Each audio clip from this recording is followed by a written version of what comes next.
Bismillahirrahmanirrahim. Assalamu alaikum students. The topic of our today's lecture is 1,3 dipolar cycloadditions.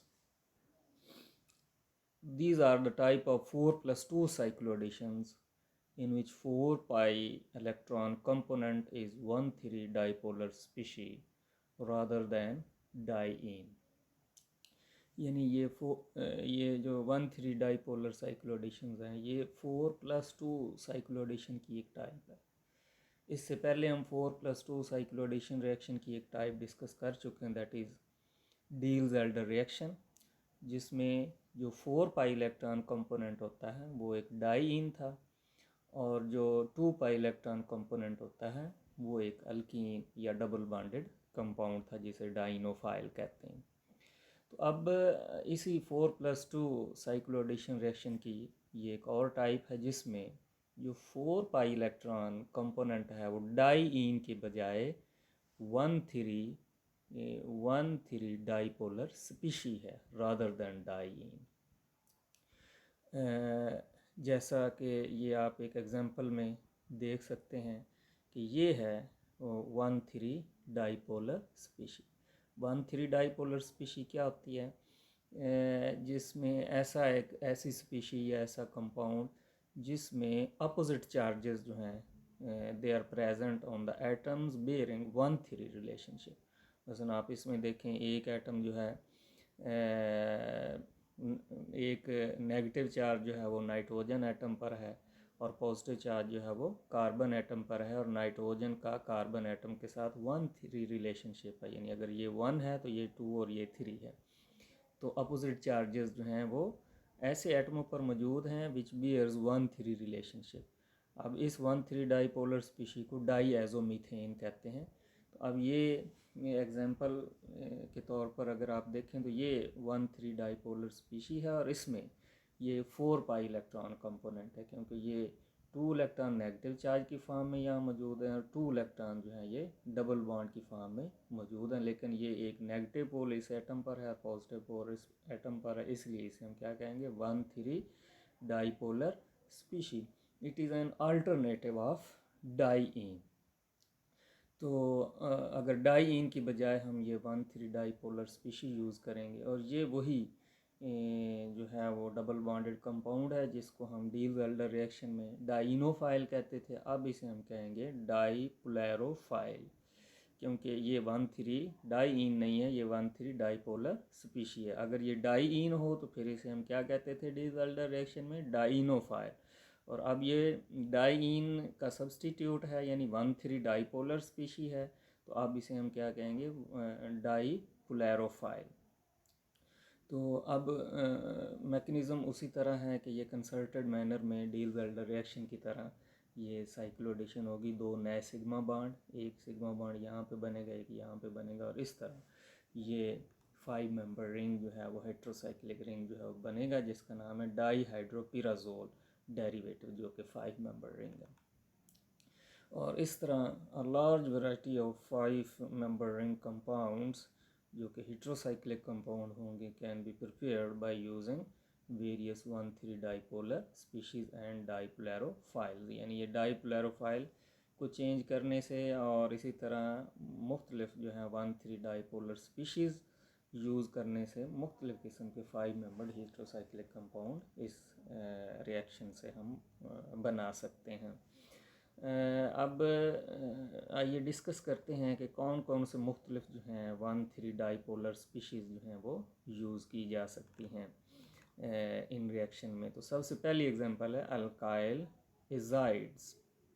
ये इसका formula ये है, ये अल्काइल ग्रुप है और ये N3 जो है ये एजाइड है। N3 को अगर आप ओपन करें तो इसका स्ट्रक्चर ये है, जिसमें ये सारी नाइट्रोजन जो है वो डबल बॉन्डेड है। सेंट्रल नाइट्रोजन जो है, चूँकि ये टेट्रावेलेंट है तो इस पर पॉजिटिव चार्ज है और ये डाईवेलेंट है तो इस पर नेगेटिव चार्ज है। अब ये जो अल्काइल एजाइड है, इसका ये जो फर्स्ट रेजोनेंस स्ट्रक्चर हमने लिखा है, इसमें जो नेगेटिव और पॉजिटिव चार्जेस मौजूद हैं वो 1,2 एटमों पर हैं, यानी जिन एटमों पर हैं दे बियर 1,2 रिलेशनशिप। अगर आप इसका दूसरा रेजोनेंस स्ट्रक्चर ये देखें तो इसमें ये डबल बॉन्ड जो है वो इस एटम पर पॉजिटिवली चार्ज नाइट्रोजन पर ऐसे शिफ्ट हो जाएगा, यानी ऐसे, और पॉजिटिव चार्ज इस नाइट्रोजन पर आ जाएगा और ये पॉजिटिव चार्ज ख़त्म हो जाएगा। तो इस तरह अब ये वाला रेजोनेंस स्ट्रक्चर जो है, इसमें जो एटम्स हैं having positive charges having opposite charges दे बियर 1,3 रिलेशनशिप। तो इसको आप, इस रेजोनेंस स्ट्रक्चर को आप 1,3 डाइपोलर स्पीशी कह सकते हैं। तो यानी जब ये इन रिएक्शन में पार्टिसिपेट करेगा तो ये वाला रेजोनेंस स्ट्रक्चर जो है as a 1,3 dipolar species act करेगा। दूसरी एग्जांपल है डाईएजो अल्केन। तो ये इसका फार्मूला RCHN2 है, जिसमें N2 को CHN2 को अगर आप ओपन करें तो इसमें भी ये CH और पहले N के दरमियान डबल बॉन्ड, फिर सेंट्रल N और अगले नाइट्रोजन के दरमियान फिर डबल बॉन्ड है। तो just like alkyl azide central atom जो है नाइट्रोजन एटम टेट्रावेलेंट है, तो इस वजह से इस पर पॉजिटिव चार्ज और इस पर नेगेटिव चार्ज। इसका भी ये वाला रेजोनेंस स्ट्रक्चर उसी तरह आप लिख सकते हैं, ये डबल बॉन्ड इधर शिफ्ट कर दें इस पॉजिटिव नाइट्रोजन पर, तो ये पॉजिटिव चार्ज इस कार्बन पर आ जाएगा और इन दिस वे ये 1,3 डाइपोलर स्पीशी के तौर पर एक्ट करेगी। ये दूसरा अगला रेजोनेंस स्ट्रक्चर भी उसी तरह आप ये जो है आप लिख सकते हैं इसका, जिसमें ये इस तरह लिख सकते हैं कि ये नेगेटिव चार्ज यहाँ ट्रिपल बॉन्ड बन जाएगा और ये डबल बॉन्ड जो है वो आगे यहाँ कार्बन पर शिफ्ट हो जाए, तो ये दूसरा रेजोनेंस स्ट्रक्चर आप लिख सकते हैं। लेकिन इन तीनों रेजोनेंस स्ट्रक्चर में ये सेंट्रल जो रेजोनेंस स्ट्रक्चर है, इसकी वजह से हम इसे कहेंगे इट इज़ 1,3 डाइपोलर स्पीशी, और जब ये डाइपोलैरोफाइल के साथ इसका रिएक्शन होगा तो ये वाला रेजोनेंस स्ट्रक्चर उसमें हिस्सा लेगा। नेक्स्ट जो है बेंजोनाइट्राइल ऑक्साइड। ये देखें बेंजीन रिंग जो है फिनाइल ग्रुप के साथ अगर नाइट्राइल ग्रुप ये लगा हो, C ट्रिपल बॉन्ड N को नाइट्राइल ग्रुप कहते हैं, तो इसे बेंजोनाइट्राइल कहते हैं। और बेंजोनाइट्राइल की नाइट्रोजन के साथ अगर एक ऑक्सीजन नेगेटिवली चार्ज लगी हो और नाइट्रोजन पर पॉजिटिव चार्ज आ जाए तो इसे बेंजोनाइट्राइल ऑक्साइड कहेंगे। तो इसका भी ये रेजोनेंस स्ट्रक्चर ऐसे आप लिखें, ये ट्रिपल बॉन्ड जो है वो इधर शिफ्ट कर दें पॉजिटिव नाइट्रोजन पर, तो पॉजिटिव चार्ज कार्बन पर आ जाएगा और इन दिस वे ये 1,3 डाइपोलर स्पीशी बन जाएगी। इसी तरह अगली एग्जांपल अल्काइल नाइट्राइल अमाइन। ये अल्काइल है, ये नाइट्राइल ग्रुप है C ट्रिपल बॉन्ड N, और उसके साथ अगर N नेगेटिवली चार्ज नाइट्रोजन जो है वो लगी हो तो इसे हम अल्काइल नाइट्राइल अमाइन कहेंगे। इसका भी आप उसी तरह जैसे जस्ट लाइक अबव ये ट्रिपल बॉन्ड इधर शिफ्ट करें तो अगला रेजोनेंस स्ट्रक्चर 1,3 डाइपोलर स्पीशी होगा। अल्काइल नाइट्राइल इलाइड, तो इसमें भी यही है कि यहाँ नेगेटिवली चार्ज नाइट्रोजन की बजाय नेगेटिवली चार्ज कार्बन आ गई और उसके साथ दो अल्काइल ग्रुप हैं, बाकी ये दोनों एक दूसरे के साथ रिजेंबल करते हैं, तो अल्काइल नाइट्राइल इलाइड इसे कहते हैं। तो इस ये भी 1,3 डाइपोलर स्पीशी बन सकता है। अगर ये ट्रिपल बॉन्ड नाइट्रोजन पर आ जाए तो ये पॉजिटिव चार्ज कार्बन पर आ जाएगा। सिमिलरली कीटो कार्बीन्स, ये carbon divalent carbon having lone pair जो है, इसको ऐसे कंपाउंड जिनमें इस तरह की कार्बन होती है तो उनको हम कार्बीन कहते हैं। तो ये कीटो ग्रुप है C डबल बॉन्ड O, तो इसलिए इसको हम कीटो कार्बीन कहेंगे। अब ये कीटो कार्बीन में यहाँ पर ये लोन पेयर जो है ये अगर यहाँ डबल बॉन्ड बन जाए और ये डबल बॉन्ड जो है आगे ऑक्सीजन पर नेगेटिव चार्ज की फॉर्म में चला जाए तो ये इसका रेजोनेंस स्ट्रक्चर 1,3 डाइपोलर स्पीशी है। सिमिलरली ओजोन मालिक्यूल जो है इसका ये स्ट्रक्चर है, तो इसमें ये डबल बॉन्ड जो है यहाँ पर शिफ्ट हो जाए इस ऑक्सीजन पर, तो इस ऑक्सीजन पर पॉजिटिव चार्ज आ जाएगा और इन दिस वे ये भी 1,3 डाइपोलर स्पीशी बन जाएगी। 1,3 डाइपोलर स्पीशी यानी वो होती है जिसमें opposite charges they are present on the atoms which bears 1,3 relationship. अब दीज आर ऑल जो अब ऊपर हमने स्पीशीज़ डिस्कस की हैं, these are also called non dienic 4 pi electron system. ये सारे जो हैं इनमें 4 पाई इलेक्ट्रॉन हैं, लेकिन ये डाइन नहीं है। डाइन और इनमें कुछ डिफरेंसेस हैं जिनमें से कुछ का भी हम तज़किरा करेंगे कि डाइन में क्या होता है कि 4 pi electrons are spread over 4 atoms. Diene में आप जानते हैं कि 4 एटम होते हैं और 4 पाई इलेक्ट्रॉन चारों एटम पर स्प्रेड होते हैं, डिलोकेलाइज होते हैं, जबकि इसमें क्या है 4 pi electrons are spread over 3 atoms instead of 4 as in the case of diene. और दूसरा डिफरेंस आप देख सकते हैं कि unlike diene which are stable and isolable molecule, 1,3 dipolar species are often short, which must necessarily be generated in situ and trapped as soon as they are formed। यानी जो dine हैं या सब्सटीट्यूटेड डाइन हैं वो conjugated molecule हैं और वो stable molecule हैं, और बीइंग स्टेबल वो रिएक्शन मिक्सचर में से आइसोलेट किए जा सकते हैं, यानी वो आइसोलेबल मालिक्यूल होते हैं, स्टेबल मालिक्यूल होते हैं, उनकी एक शेल्फ लाइफ होती है, आप उनको स्टोर करके रख सकते हैं और व्हेन एवर रिक्वायर्ड आप उन्हें यूज़ करते हैं। जबकि 1,3 डाइपोलर स्पीशीज़ क्या हैं, they are short lived, they are very reactive species and short lived species, they have transient existence, उनकी एग्जिस्टेंस जो है वो लॉन्ग टाइम के लिए नहीं होती, तो इसलिए they must be generated in Situ, यानी वो रिएक्शन के दौरान ही उसको हम इनको जनरेट करते हैं, और as soon as they are generated they are trapped by various by reacting with various other species. तो ये एक डिफरेंस है कि डाइन जो है वो स्टेबल मालिक्यूल हैं और आइसोलेबल हैं, जबकि जो 1,3 डाइपोलर स्पीशीज़ हैं वो they are not too much stable, they are less stable and very reactive and short lived species and generated in situ, that's why। अगला जो है पॉइंट दोनों के कंपैरिजन के बारे में ये है कि as far as symmetry of the molecular orbitals, यानी होमो और ल्यूमो मॉलिक्यूलर ऑर्बिटल की सिमेट्री का जहाँ तक तल्लक है, तो HOMO and LUMO of both diene and 1,3 dipolar species have the same symmetry.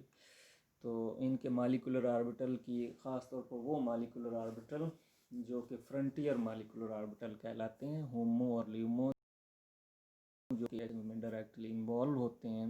आप जानते हैं कि एक कंपोनेंट का होमो दूसरे कंपोनेंट के ल्यूमो के साथ इंटरेक्ट करके तो साइक्लो एडिशन रिएक्शन देता है।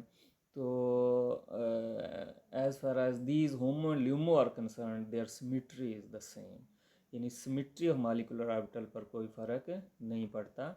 तो आप ये देख सकते हैं कि ये डाइन के 4 मॉलिक्यूलर ऑर्बिटल हैं, क्योंकि आप जानते हैं डाइन में 4 एटम होते हैं, 1 2 3 और 4, और हर एटम जो sp2 हाइब्रिडाइज्ड होता है तो हर कार्बन पर एक p ऑर्बिटल होता है, तो 4 p ऑर्बिटल का लीनियर कम्बिनेशन होता है। आप जानते हैं मॉलिक्यूलर ऑर्बिटल थ्योरी के मुताबिक जितने p ऑर्बिटल का कम्बिनेशन होता है उतने ही मॉलिक्यूलर ऑर्बिटल बनेंगे, तो लिहाजा इसमें 4 मॉलिक्यूलर ऑर्बिटल जो हैं psi1 psi2 psi3 psi4 ये होंगे, और चूंकि हर p ऑर्बिटल में एक एक इलेक्ट्रॉन होता है तो वो इलेक्ट्रॉन जो हैं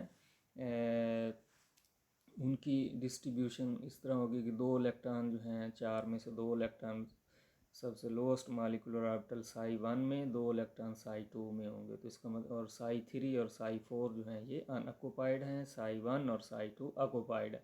तो ऑक्युपाइड में से हाईएस्ट जो है वो psi2 है, हाईएस्ट एनर्जी वाला, तो इसलिए psi2 जो है डाइइन का होमो है और psi3 जो है वो डाइइन का ल्यूमो है।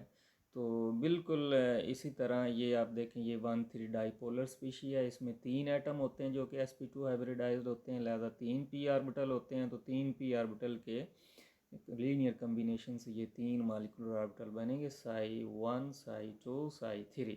तो टोटल 3 इलेक्ट्रॉन जो हैं वो किस तरह डिस्ट्रीब्यूट होंगे, 2 जो है psi1 में होंगे लोएस्ट एनर्जी मॉलिक्यूलर ऑर्बिटल में, और बाकी एक जो इलेक्ट्रॉन होगा वो psi2 में होगा। लिहाजा अब psi2 इसका भी, ये 1,3 डाइपोलर स्पीशी का psi2 जो है वो होमो होगा और psi3 ल्यूमो होगा। तो लिहाजा चूँकि दोनों का होमो और ल्यूमो जो है वो सेम है, psi2 होमो है दोनों का और psi3 ल्यूमो है, तो होमो की जो सिमेट्री आप देख सकते हैं इसके psi2 की और इसके psi2 की जो सिमेट्री है, ख़ास तौर पर टर्मिनल p ऑर्बिटल की जो ऑर्बिटल सिमेट्री है वो सेम है, यानी ये जो है होमो जो है वो एसिमेट्रिक होमो है, अपोजिट फेज में है पी ऑर्बिटल। ये पी इसका पॉजिटिव ऊपर है और इसका पॉजिटिव नीचे। इसी तरह इसका पॉजिटिव जो है टर्मिनल पी ऑर्बिटल का ऊपर है और इसका नीचे है, क्योंकि ये इवन नंबर में है होमो, और इवन नंबर वाला होमो जो होता है वो इसी तरह एसिमेट्रिक होता है। और ल्यूमो जो है दोनों का साई 3 और इसका साई 3, उसकी भी सिमिट्री सेम है, क्योंकि सिमिट्रिक होमो है। दोनों पी ऑर्बिटल जो है वो सेम टर्मिनल पी ऑर्बिटल, ये वाला और ये वाला जो है वो सेम फेज में है। पॉजिटिव जो है फेज़ ऊपर है और नेगेटिव फेज़ नीचे है, और इसी तरह इसका भी पॉजिटिव फेज़ ऊपर और नेगेटिव फेज़ नीचे है। लिहाजा तो सिमिट्री ऑफ मॉलिक्यूलर ऑर्बिटल लिहाजा साबित हुआ कि दोनों की सेम है, क्योंकि दोनों जो हैं वो का होमो और ल्यूमो साई 2 और साई 3 है। तो चूँकि 1,3 डाईपोलर स्पीशी और डाईईन जो है उनकी मॉलिक्यूलर ऑर्बिटल की सिमिट्री सेम है, तो इस वजह से 1,3 डाईपोलर जो एडिशन रिएक्शंस हैं, just like other 4+2 cycloaddition reactions are also symmetry allowed under thermal condition. आपने देखा था कि डील-ज़ेल्डर रिएक्शन जो है जिसमें डाईईन इस्तेमाल होता है तो वो थर्मली अलाउड था, थर्मल कंडीशन में अलाउड होता था, और फोटोकेमिकल कंडीशन में फॉरबिडन है। तो जस्ट लाइक दैट ये भी थर्मल कंडीशन में अलाउड हैं और फोटोकेमिकल कंडीशन में फॉरबिडन होते हैं ये 1,3 dipolar additions. Now the following examples will illustrate how 1,3 dipolar species are generated in situ. अभी हमने पढ़ा कि 1,3 dipolar species जो है इन situ कंडीशन में यानी ड्यूरिंग द रिएक्शन फ्लास्क के अंदर ही जनरेट करते हैं और अंदर ही इन्हें ट्रैप किया जाता है। तो किस तरह इनको इन situ कंडीशन में जनरेट किया जाता है, ये चंद एक एग्जाम्पल के ज़रिए हम इसकी वजाहत करेंगे। तो ये पहली एग्जांपल जो है, इसमें स्टार्टिंग कंपाउंड जो है इस नाइट्रो कंपाउंड है, नाम इसका नाइट्रो इथेन है, और इसमें ये अल्फ़ा कार्बन पर ये दो ये मेथिलीन ग्रुप है और इस पर दो हाइड्रोजन है। दोनों हाइड्रोजन इस नाइट्रो के इलेक्ट्रॉन विड्राइंग इफेक्ट की वजह से एसिडिक हाइड्रोजन्स हैं। तो लिहाजा इसका अगर हम इस बेस के साथ रिएक्शन करवाएंगे जिसका नाम ट्राई इथाइलमाइन है, तो ये बेस जो है ये यहाँ से एसिडिक हाइड्रोजन को रिमूव करेगी और इस तरह ट्राईथाइलअमोनियम आयन इसमें से निकल जाएगा, बन जाएगा, और इस कार्बन पर अल्फ़ा कार्बन पर नेगेटिव चार्ज आ जाएगा। और ये नेगेटिव चार्ज जो है इसका आप रेजोनेंस स्ट्रक्चर लिख सकते हैं कि ये यहाँ पे डबल बॉन्ड बन जाएगा और ये डबल बॉन्ड ऑक्सीजन पर शिफ्ट हो जाएगा। तो ये इसका रेजोनेंस स्ट्रक्चर होगा। और अब इसका ये रेजोनेंस स्ट्रक्चर जो है ये इस ट्राईमिथाइल अमोनियम आयन से, जो कि अभी इसमें से एलिमिनेट हुआ है ये वाला, तो ये इससे हाइड्रोजन आयन लेगा, और यहाँ ये हाइड्रोजन आयन जो है इन दोनों O नेगेटिव में से एक O नेगेटिव पर लग जाएगा और वो OH बन जाएगा, जैसा कि ये OH हो गया है। और जो ही ये OH बनेगा तो अल्फ़ा कार्बन से ये हाइड्रोजन और ये OH जो है ये वाटर की फॉर्म में यहाँ से एलिमिनेट होंगे और यहाँ ट्रिपल बॉन्ड बन जाएगा, और इस तरह ये मिथाइल नाइट्राइल ऑक्साइड बन जाएगा। देखिए ये मिथाइल है, ये C triple bond N nitrile है, और आगे ये ऑक्साइड मिथाइल नाइट्राइल ऑक्साइड। तो अब ये मिथाइल नाइट्राइल ऑक्साइड ख़ुद तो 1,3 डाईपोलर स्पीशी नहीं है, लेकिन इसका ये दूसरा रेजोनेंस स्ट्रक्चर ये वाला अगर आप देखें जिसमें ये ट्रिपल बॉन्ड इधर नाइट्रोजन पर आ गया है, तो इस कार्बन पर ये पॉजिटिव चार्ज आ गया है, तो ये 1,3 डाईपोलर स्पीशी है। तो this is how this methyl nitrile oxide is generated. यानी कैसे जनरेट होता है इन सिटू कंडीशन में, जब नाइट्रो इथेन को ट्राईथाइलमाइन बेस के साथ ट्रीट करते हैं। And other example showing the generation of 1,3 dipolar species, आप ये देख सकते हैं, ये एक ऑक्साइम है।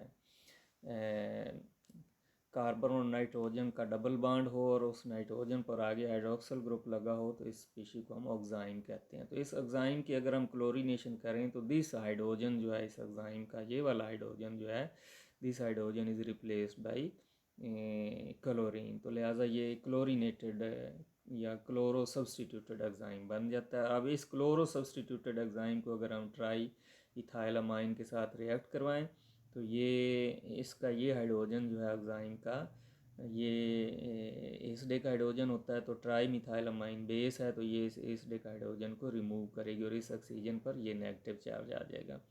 और फिर बाद में ये इस नाइट्रोजन पर मौजूद लोन पेयर जो है वो यहाँ ट्रिपल बॉन्ड बनेगा और इस क्लोराइड आयन को पुश आउट कर देगा और इस तरह ये बेंजोनाइट्राइल ऑक्साइड बन जाएगा। और ये भी उसी तरह 1,3 डाइपोलर स्पीशी खुद तो नहीं है, लेकिन इसका ये वाला रेजोनेंस स्ट्रक्चर जो है ये वाला इसका, जिसमें ट्रिपल बॉन्ड इधर शिफ्ट हो गया है तो इस कार्बन पर पॉजिटिव चार्ज आ गया है, तो अब बेंजोनाइट्राइल ऑक्साइड का ये रेजोनेंस स्ट्रक्चर 1,3 डाइपोलर स्पीशी के तौर पर एक्ट करेगा। नेक्स्ट एग्जांपल जो है ये हाइड्राजोन की है, कार्बन और नाइट्रोजन का अगर डबल बॉन्ड और नाइट्रोजन आगे नाइट्रोजन के साथ लिंक्ड हो तो इसे हम हाइड्राजोन कहते हैं। तो ये क्लोरो सब्सटीट्यूटेड हाइड्राजोन है। तो इसको अगर आप उसी तरह बेस के साथ ट्रीट करेंगे तो ये वाला हाइड्रोजन अगेन इसका एसिडिक हाइड्रोजन है, बेस जो है इसका ये हाइड्रोजन ये वाला निकाल लीजिए, जिसके नतीजे में इस नाइट्रोजन पर नेगेटिव चार्ज आ जाएगा और अगेन उसी तरह ये लोन पेयर जो है इस क्लोरो को पुश आउट करेगा तो ये अल्काइल नाइट्राइल अमाइन बन जाएगा। तो ये था अल्काइल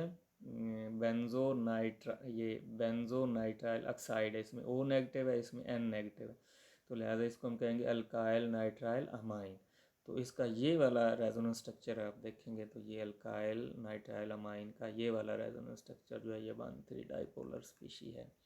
नेक्स्ट एग्जांपल जो है वो जो है ये अब ये वाला जो कंपाउंड है ये भी एक क्लोरो सब्सटीट्यूटेड कंपाउंड है, उसी तरह जिसमें यहाँ पे चेंज किया है कि इस NH की बजाय यहाँ पे CH है और NH के साथ एक R है, इधर दो जो है वो अल्काइल ग्रुप है।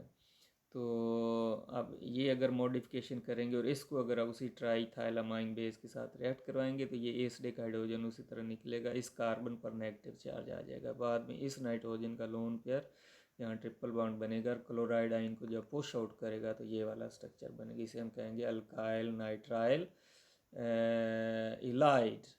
अब इसका ये वाला रेजोनेंस स्ट्रक्चर जो है ये 1,3 डाइपोलर स्पीशी है। अब ये कुछ एग्जांपल थी जिससे ये एक्सप्लेन हो गया कि कैसे 1,3 डाइपोलर स्पीशीज़ जो हैं वो जनरेट होती हैं। अब अगला पॉइंट ये है कि variety of 5 membered heterocyclic compounds can be prepared using various 1,3 dipolar species.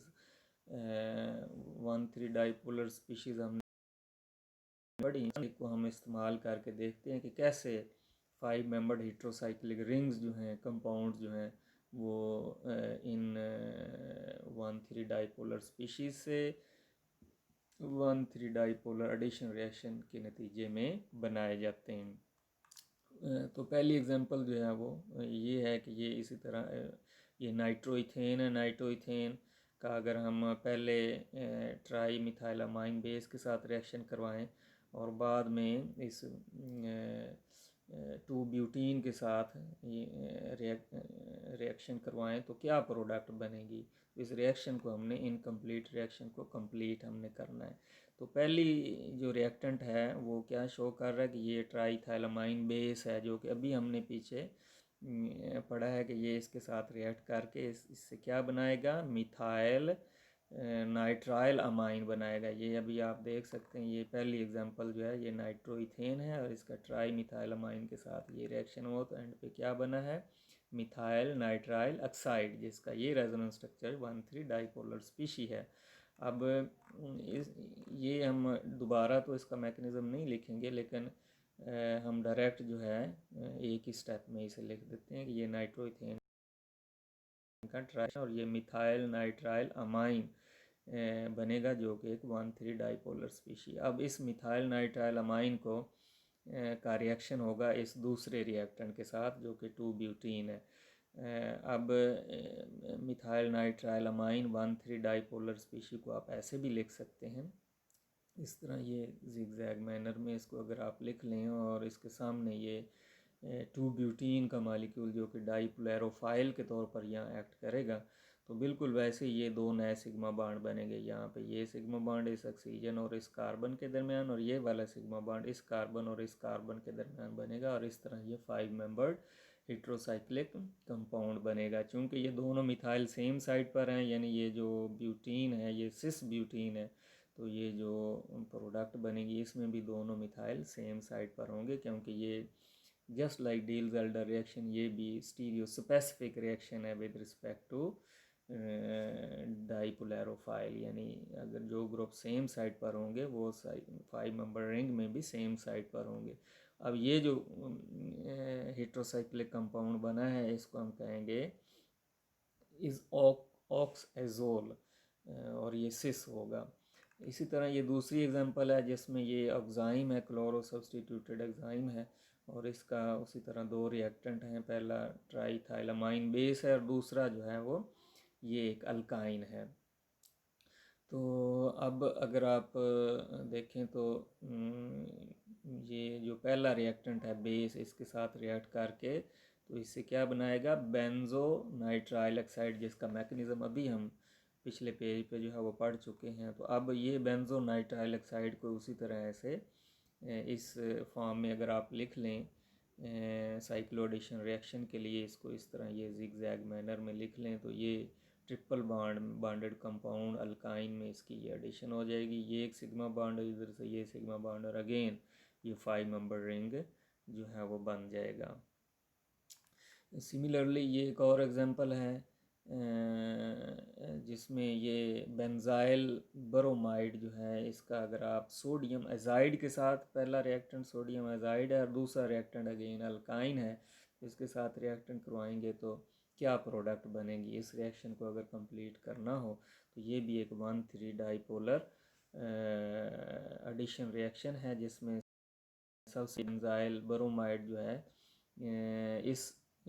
इसमें चूँकि ब्रोमाइड ग्रुप लगा हुआ जो कि गुड लिविंग ग्रुप है, तो ये एक एसिड रिएक्शन दे सकता है अगर कोई न्यूक्लियोफाइल जो है वो मौजूद हो। तो सोडियम एजाइड के साथ जब इसमें रिएक्ट करवाएंगे तो ये N3 पर नेगेटिव चार्ज होता है, तो ये एजाइड आइन जो है इसका ओपन स्ट्रक्चर ये है। तो ओवरऑल इस पर 3 चार्जेस हैं, ये पॉजिटिव और ये नेगेटिव एक दूसरे का इफेक्ट कैंसिल आउट कर देंगे, लेकिन एक नेगेटिव चार्ज इसके ऊपर मौजूद होगा। तो उस नेगेटिव चार्ज के थ्रू ये न्यूक्लियोफाइल के तौर पर एक्ट करेगा और एसिड रिएक्शन देते हुए ये जो है ब्रोमाइड को इसमें से पुश आउट कर देगा और डिस्प्लेस कर देगा, और इस तरह ये बेंजाइल एजाइड बन जाएगा फ्रॉम बेंजाइल ब्रोमाइड। अब ये बेंजाइल एजाइड जो है ये भी 1,3 डाईपोलर स्पीशी है, इसका दूसरा रेजोनेंस स्ट्रक्चर ये है, और उसको इस तरह जिगजैग मैनर में आप लिख के आप इस ट्रिपल बॉन्डेड कंपाउंड में इसकी 1,3 डाईपोलर एडिशन कर दें तो ये 5 मेंबर रिंग बनेगा, जिसको हम ट्राई इजोल कहेंगे। No this reaction is a named reaction, and this particular reaction जो है साइक्लोएडिशन रिएक्शन जो है इसको हम क्लिक रिएक्शन भी कहते हैं। और अगली एग्जांपल जो है उसमें आप अनदर डाईपोलर स्पीशी है जिसको हम डाईएजोमीथेन कहते हैं। तो ये डाईएजोमीथेन का अगर इथीन के साथ रिएक्शन करवाएं, हीट करें, तो ये वाला रिंग जो है वो बनेगा। इसको हम पायराजोलिन जो है वो कहेंगे, इस हेटेरोसाइक्लिक रिंग को पायराजोलिन कहते हैं। और अब इसी में अगली एग्जांपल जो है कि ये वाले तो डाईएजोमीथेन वही वाला अगर हम यूज़ कर लें और ये वाला इथीन जो है ये सब्सटीट्यूटेड हो, यानी ये कार्बोइथाक्सी ग्रुप जो है स्टेरिक ग्रुप अगर एक कार्बन पर लगा दें तो ये वही पैराजोलिन डेरिवेटिव होगा, कार्बोइथाक्सी डेरिवेटिव। ये सब्सटीट्यूएंट जो है कार्बोइथाक्सी या एस्टर लिंकेज जो है ग्रुप जो है ये यहाँ पर इस कार्बन पर जो है वो लग गया है। तो ये इसमें और इसमें क्या फ़र्क है, ये सिंपली पैराजोलिन है और ये पैराजोलिन का कार्बोइथाक्सी डेरिवेटिव है। तो इस तरह आपने देखा there are so many other examples of these 1,3 dipolar additions, और इनका मेन एप्लीकेशन जो है वो आपने देखा कि इससे 5 membered large variety of 5 member heterocyclic rings जो हैं हम इन रिएक्शन के ज़रिए बना सकते हैं। तो this was all about 1,3 dipolar addition reaction, cycloaddition reactions. That's all about for today's lecture.